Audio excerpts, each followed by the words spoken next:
We post all of our meeting recordings up on our Will County Watershed's YouTube channel. And there's links to them from the website. So if you miss meetings in the past or going forward, it's always a place to go and find them. Quick overview of our agenda. As usual, we'll start out with approving membership meeting minutes from the last meeting we had in May. Kind of go through some updates around the NARP and the TLWQS for chlorides. Talk a little bit about what's going on with the Illinois River Study Group, and then just review some of the current materials we have and some of the things that are coming up for fall that will be ready in August. I don't believe we've had any new members since our last meeting. There's a list of our current membership. And so are there any questions about the meeting minutes as they were presented or any edits? All right. If there are no questions, if I can get someone either raise your hand or by voice to make a motion to approve the minutes as they were presented. So moved, Killinger. And can I get a second? Seconded by Zach and Frankfurt. Great, thank you, Zach and Scott. All right, we launch the polls, our only poll for today. Click your answer and hit submit. Everyone will be required to stay until 7 o'clock that evening. And after that, if things are still slow, we can start releasing people. And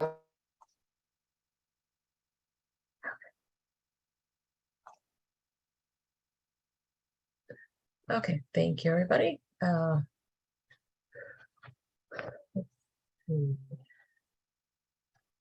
15 yeses and 2 abstains, so the minutes carry. Thank you all.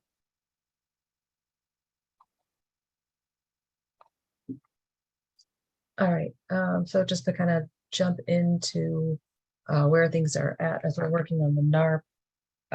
So last meeting, we discussed some additional work that's being done with the IPS model, which is part of the basis for our benchmarks for the tributary streams, and looking at a project to improve some components of the IPS model around dissolved oxygen and how it interacts with nutrients. So we had approved an expenditure to work with DRCW on that project. And so they've kicked off that project with Midwest Biodiversity Institute and incorporating some additional statistics work to build that part of the model a little bit stronger. So that process will be ongoing likely through the winter. So as we have updates on that, I will share those with you. We are deploying 2 of the continuous DO probes that we have. So really looking at trying to build more of that continuous DO data. So looking through the 303D list, 303D report, and identifying segments of tributary streams where there are impairments for DO. And so we have a number of those. So really just kind of identifying ones that were relatively close together, because we need to get out to those probes every week to be able to check them and then recalibrate them on a monthly basis. So having them somewhat close together makes that process a little bit easier. So for this summer, we'll be doing a site on Manhattan Creek and on Jackson Branch, and associated with sites that we did collect a little bit of this data last year as part of our bioassessment and our expanded DO program. So Alex on our staff will be maintaining those.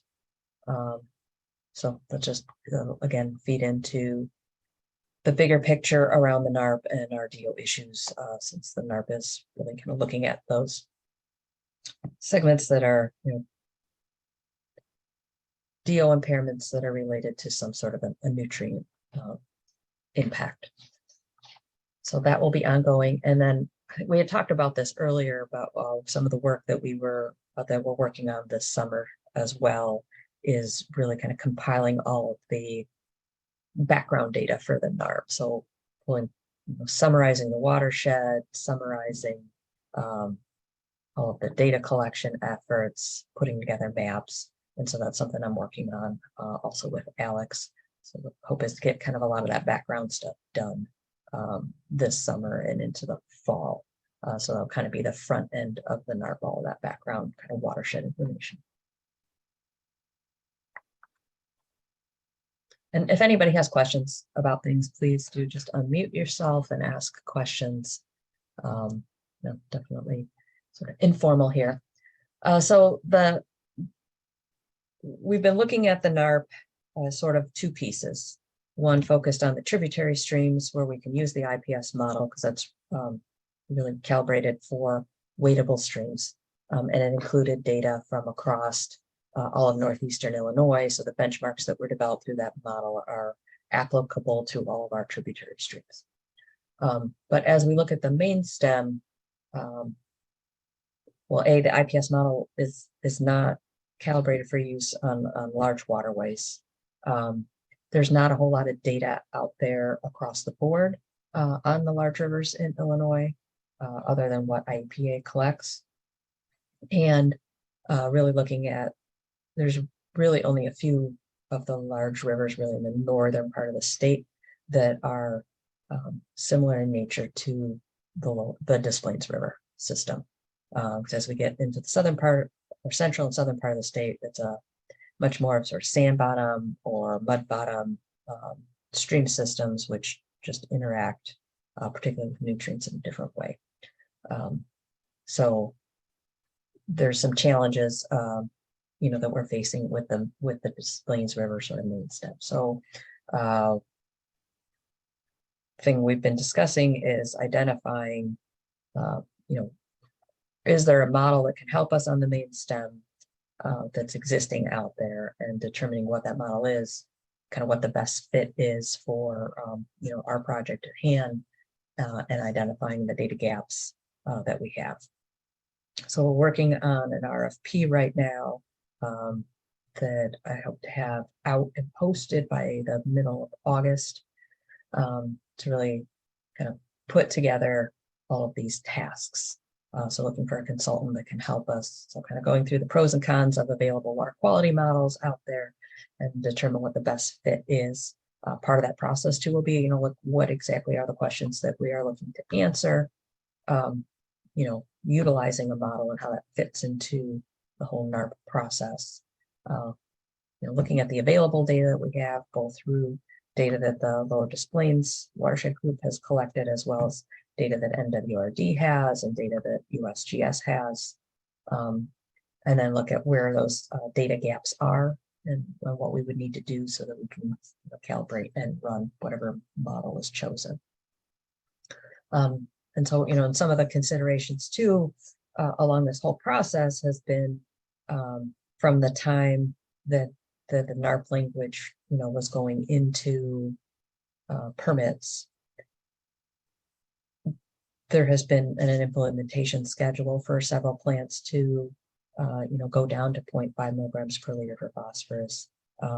Things that are happening within the cause watershed and the MWRD plants, they're large plants there, implementing nutrient removal.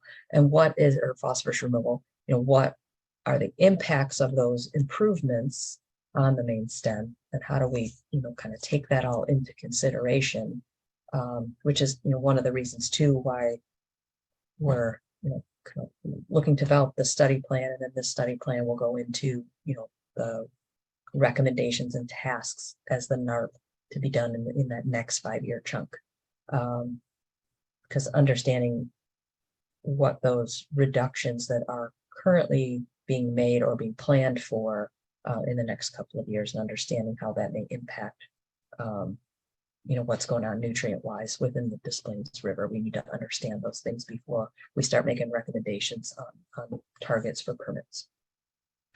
And then also just kind of looking at, sort of the realistic options for any kind of implementation projects. considering that, once we get down past Joliet, it's the shipping canal, and there are definitely constraints with having barge traffic coming through that area, and all the sort of associated activities with that. So, as we're looking at the modeling process and, what actions we might model for, and making sure that those are realistic for the river system that we have. And then, like I said, what comes out of this study will then be action items that will be put into the NARP. So kind of the process, like I said, right now I'm working with Dina and our staff to put together a draft of the RFP. Initially, I'll circulate things through the board, but we're also interested, any other participants out there, particularly those treatment plants that discharge to the main stem.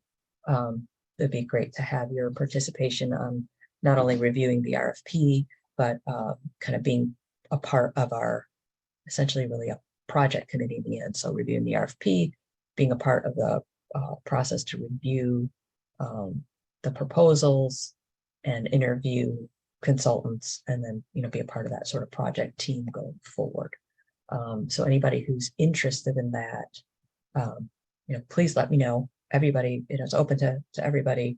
But like I said, particularly those treatment plants that discharge to the main stem, I think would be really good to have participation from those entities in particular.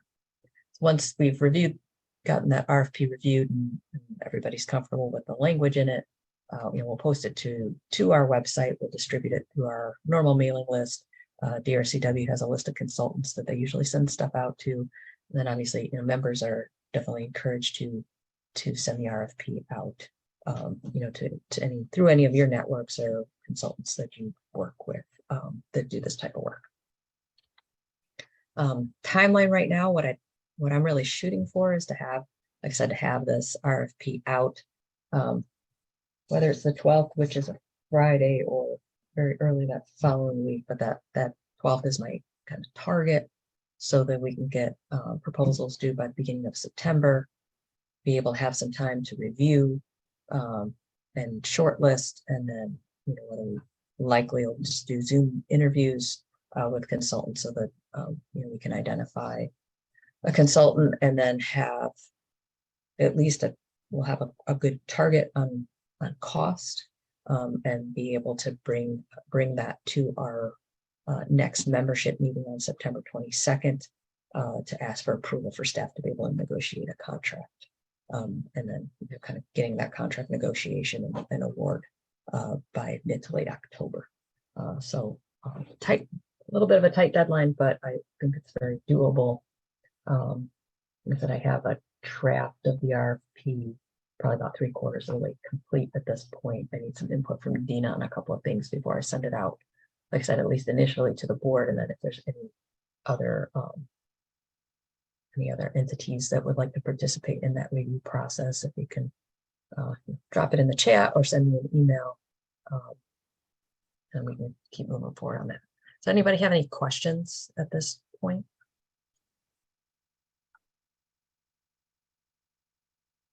We'll definitely be coordinating with MWRD on this as they're, working through their NARP process for the cause.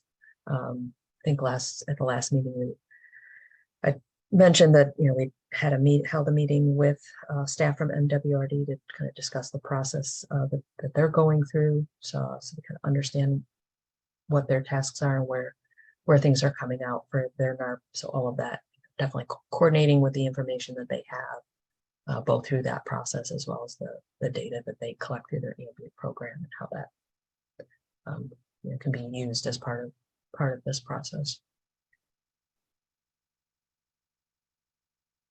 All right. So some quick updates around the TLWQS for chloride. IEPA did send out permits for public comment. So if you are a petitioner and you have not seen that permit yet come through your agency, I'd contact Scott Thwaite at IEPA. I'm not sure entirely the mailing list that they are using for this. I know when they sent out the kind of draft permit back in like February. I think they were using the list of attorneys that submitted the petitions, which that is not necessarily an up-to-date list. So if you are a petitioner and you have not seen a copy of your permit, I would definitely contact Scott at IEPA down in Springfield. So comments are due, I believe it's August 5th. We've reviewed the permit. It's basically kind of a cut and paste of the order that came from the Illinois Pollution Control Board. We do have some comments. So they included, we had provided some comments on the original draft back in February. They did provide some clarifications based on the comments that we submitted, but those clarifications are only included in the fact sheet, which we really kind of see as a problem because that fact sheet is not a part of your permit once the permit is issued. So those clarifications would not carry through. And particularly for like this BMP 17, the language on that is incredibly poorly written in the order. It's not clear as to exactly what you're supposed to do with that. Because it just says to like buy equipment necessary to implement this BMP. And IEPA's clarification on that is it's buy equipment to implement BMPs 1 through 16. Well, I don't know why we need an additional BMP to tell us to buy stuff to implement the other BMPs. I mean, that seems a little counterproductive or not necessary. But anyway, but to see those clarifications carried through the permit, because that's your legal document. So that's one of the comments that we have. Getting our work groups listed, because right now it's just referred to as a lower Des Plaines chloride work group is what's listed in the permit. But we'd like to see the actual name of this organization listed, seeing as that is the particular organization that is taking on these responsibilities to coordinate. And then the correction of dates.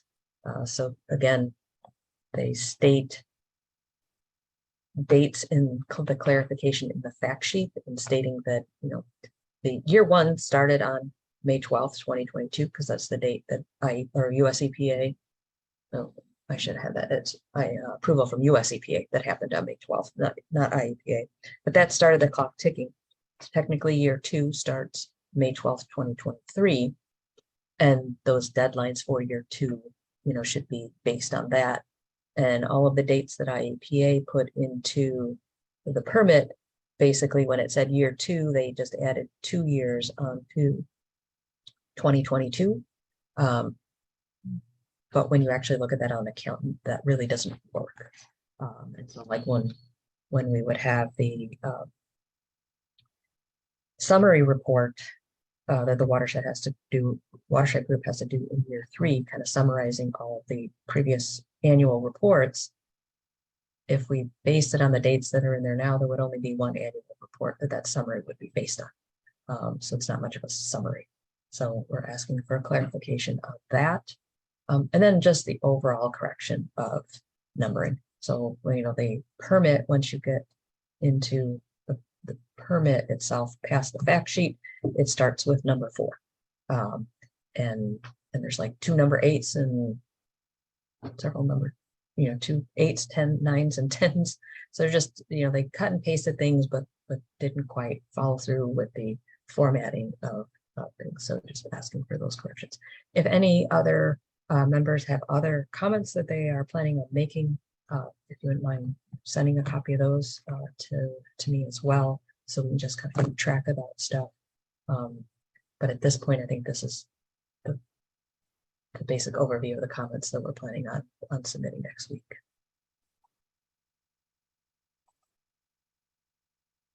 So we've talked in the past about sort of continuing to hold these mentoring sessions, doing this in partnership with the Chicago Area Waterways Chloride Work Group, you know, having topics where we can share knowledge and experiences across agencies participating in the TLWQS.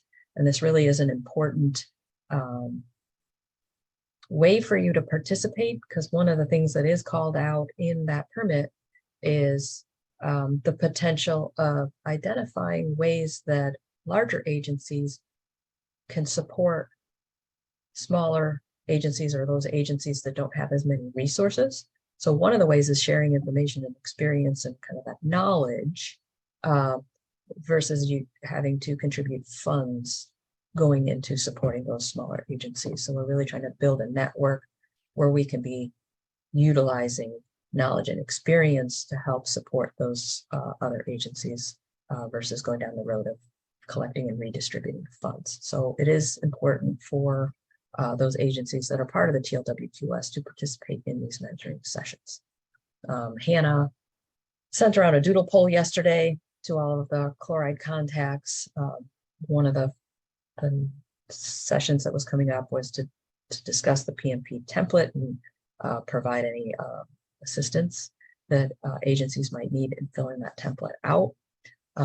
If you, as your, if your organization feels like you got this under control, you don't need to participate in this.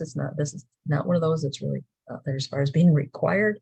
But if you are interested in getting some further input or you have questions around how, specific questions around how you need to fill out parts of that PMP template, to participate in this, share this with if you're working with a consultant on it, make sure they have the template, which is posted on the website, as well as, if they're interested in participating in this next session. The next ones that we're working on planning, we haven't got identified dates yet, but we're looking for October is to do some calibration workshops.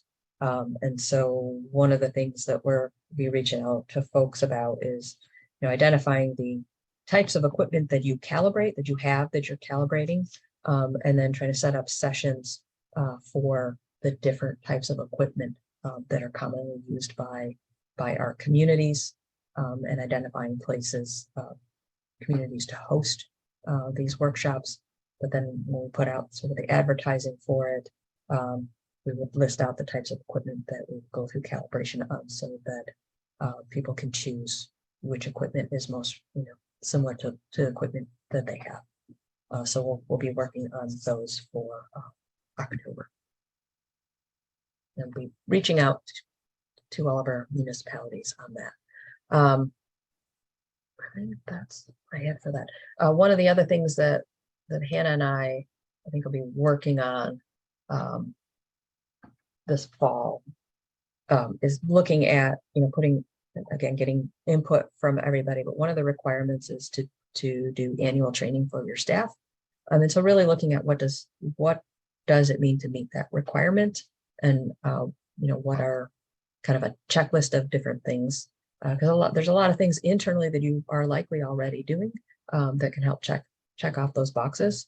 But then also looking at putting together like a short, maybe 10 to 15 minute video on kind of the why we're interested in chloride reduction, kind of the impacts both to our natural and built environments, and why these things are important for communities to be working on, and the roles that everybody has to play. And so, everybody has a role to play in good housekeeping and in documentation.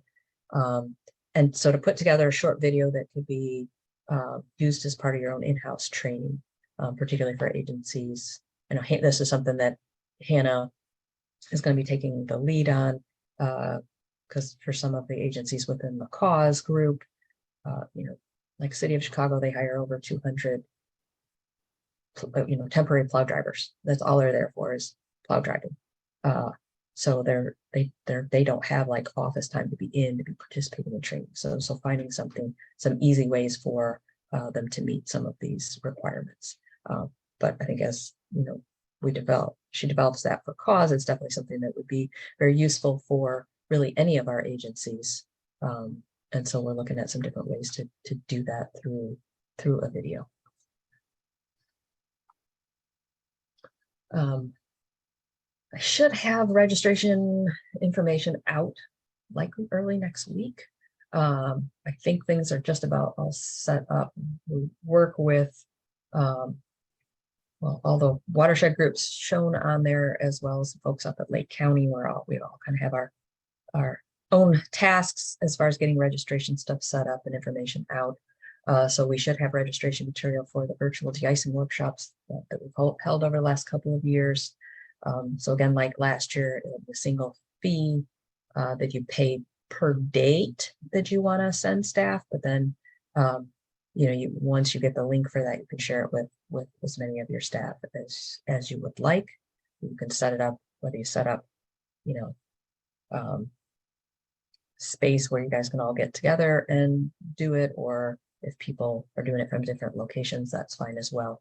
But as an agency, you only need to pay once for each day. So if you want to send staff to 2 or 3 different dates, you need to register for whatever dates, but you only need to register once for each of those dates.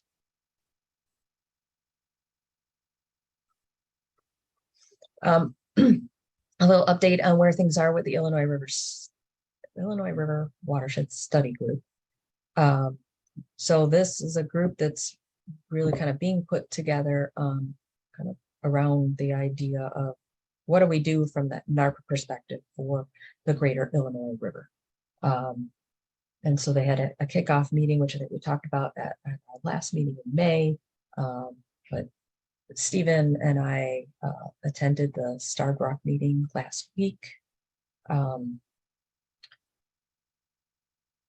I think they wanted to accomplish a whole lot at that meeting because IEPA is like supporting the Illinois Extension Service to hold, I think, like 3 meetings, maybe 4 meetings. So they're trying to cram a lot into the meetings, but I think they realized kind of needed to step back a little bit to figure out kind of really what their goals are. It does look like at this point, they're really focusing from like Morris downstream. And, really figuring out like, is a NARP the right tool? And particularly based on all the other stuff that's going on. But that's a kind of a question that's a very timely question for the dischargers down there, because many of them do have NARP language, that they have to have a NARP done by 2023. And many of those communities are not in really any position to do that and do it in a way that's actually going to achieve the purpose of the NARP with everything that's coming in from upstream. So they're going to be working on that, and they're going to work with their steering committee to kind of really think about what their goals and purpose, mission, and all of that is. But I think right now, the question was asked at the end of the meeting of like, okay, so what's the expectation from the watershed groups that are up in our part of the state, that have already been working on monitoring and putting together NARPs for, Fox River has been at it for 20 years, DRCW has been at it for 17. So, what is the expectation from those groups? And right now it's looking like they want to make sure that whatever they do does not impact the work that's being done by the groups up here, which is exactly what we were interested in hearing. And B, really all they really want from us is that, as there's data that we may have that may be useful for them, as we are making improvements or reductions, to share that information with them so they, kind of have that information of what's coming to them from upstream of Morris. So really more from that outside looking in, which again, I think is exactly what we were hoping for from the various watershed groups that are working up here. They won't impact the work that we're doing, and that they're not expecting us to like participate in some financial way in developing their targets for downstream. So we'll continue to watch this sort of from afar, potentially participate in some future meetings if necessary, but more than likely it's just going to be kind of just keeping tabs on what they're doing and then providing any information that they may request. So I don't know, I'm looking at my list of participants here today. I don't think, well, Steve Zahner's on the call. He participated in that meeting. I don't know if there was anybody else. I don't know, Steve, if you have anything to add or if there are any questions about this, but like I said, I think at this point from our watershed group, we're just gonna keep tabs from afar.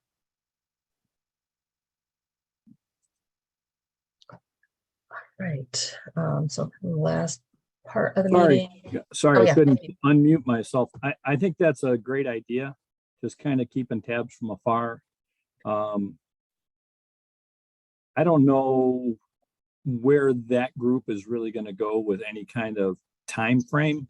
You know, it looks to me like it's going to take, I don't know, the next 2 years for that organization to even get its legs under itself, and then start actually deciding what kind of sampling and, you know, that end of things. So I would say maybe 2030, we might be considering, you know, what's going on with them, but until then. I agree. Yeah, I mean, we share, I put some slides together for Stephen, shared information about, you know, kind of the DRCW, Lower DuPage, Lower Des Plaines, and Cindy Skirkred provided information about the Fox River Study Group, just kind of how those groups formed and how our funding structures are set up and how our leadership structures are set up and things like that. So just kind of provide that type of information to them. And so I think providing kind of guidance from that perspective, if we're asked questions. But yeah, I agree with Steve. It's going to take them, like, they have some immediate things to figure out because of particular language that's in their permits. But beyond that, I mean, I think what they're hoping for is take NARP out and put in, you know, requirements for getting this group up and running. Yeah, which kind of what seems to they're be reasonable. Yeah. I think the one thing that it would be of value to go to those meetings is just to watch the interplay between Fred Andes and Albert. It was entertaining. The entertainment. Yes, the entertainment. Yeah. Well, it's interesting because, you know, there were actually several people who normally don't agree with Albert that actually agreed with Albert at that meeting. So yeah, there was definitely some entertainment. He did have some good points, and I even agreed with one of them, which it made me hurt. There were a lot of people out there that normally don't agree with him that actually agreed with some of the things that he was saying. So yeah, I think it was a productive meeting on their part, because I think there was a lot of really good conversation, a lot of good questions that came up, as well as kind of input from, you know, some of the participants from up in our part of the state, you know, providing some of that sort of information. So yeah, you know, and I think from the central part of the state, I think having, you know, Rick Manor be an active participant, I think he has the opportunity here to play. He's with the Urbana-Champaign Sanitary District. He and maybe Brian Johnson from Greater Peoria have an opportunity to play the Larry and Dennis roles, if you know, that has any validity. You know, I think they have people following them, listening to them. They carry their weight there. Yeah, and I think that would be huge. Yeah. So yeah, so I'll keep track on that. I'm on the mailing list for that stuff, and if there's, like I said, I'm just kind of watching things from afar. Okay. Thank you, Steve. All right, I'm gonna turn things over to Leah, just talk about kind of where we're at right now for outreach materials. Sure. So a quick update. All of our outreach materials are on our website. So if you go to ldpwatersheds.org/outreach, you can find everything that we have there organized by topic. So for any time of year, they're up there. But to talk specifically about what we have for summer, and then a little preview for what we have coming up in the fall. For summer, we've mentioned these already the last meeting, but we have new topics on at-home car washing, green infrastructure, and a few new rain barrel materials, and as well as all the other topics from the past, like detention basins, pet waste, river recreation, lawn maintenance, native plants, things like that. So make sure that your communications staff knows that these materials exist. Or you can give them my email as well, because I do send out the email every time I have new materials. So if you'd like to be on that list, you can let me know. In the fall, we usually talk about leaves and their impacts on waterways, so phosphorus, as you all know, And we have new materials, more of a targeted message to HOAs we're working on, since we've done, kind of have a lot of the basic materials for fall leaves and other topics. Now we're doing some more targeted materials. And then we're continuing our green infrastructure resources. So we kind of did last season a more general, what is green infrastructure? Now we're going to go into different forms of green infrastructure. So we'll have a new material on bioswales, and then also talking about what lives in our streams. So what fish are in the river, because some people might care about water quality when they learn more about the ecology of our rivers and streams. That's the idea there. And then we also have a full suite of existing materials on fall leaves and other autumn topics. Yeah. Let's see. And then we post them all on our Facebook page. So it's a good idea to follow us and like us there, just to see examples of posts, and you can also share them directly from Facebook. And then we also post our recorded member meetings on our YouTube channel, and occasionally some outreach videos there, and our de-icing trainings, webinars that we do. Yeah, and we'll be, as soon as we finish our fall materials, which will be ready about mid-August, we'll be jumping fairly quickly into winter. So if there are any specific messages or things that you would like us to focus on for winter, I mean, we have a list of ideas already. Again, like Leah said, we're trying to look at how we might focus on maybe some specific or narrower target audiences.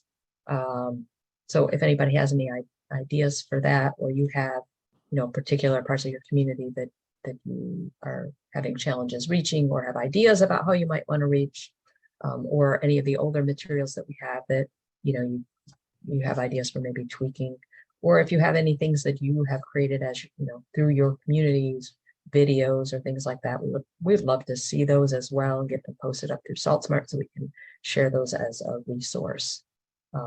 So I think like I said, we're always looking for inputs. We're always looking for photos.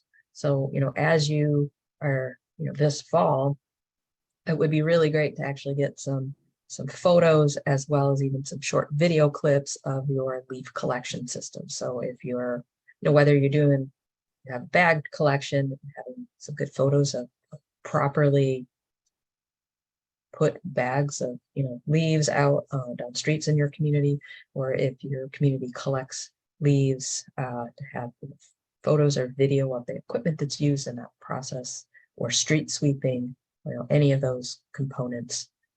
It would be great to just build our library of photos and video that we can use as we continue to build new material.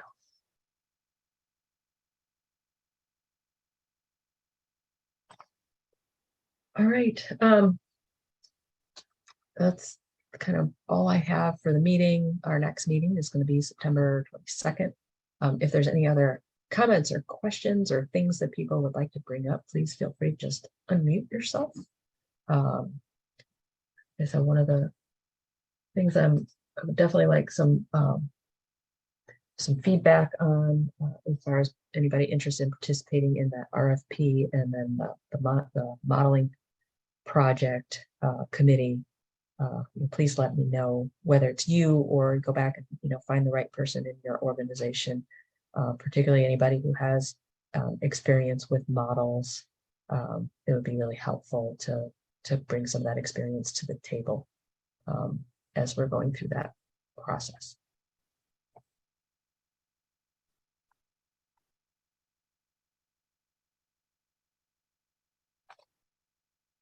Right. So our contact information there as usual, you know where to find us. Thank you for participating, and enjoy your summer, the rest of what's left before kids are back to school. And that's it. So thank you for coming.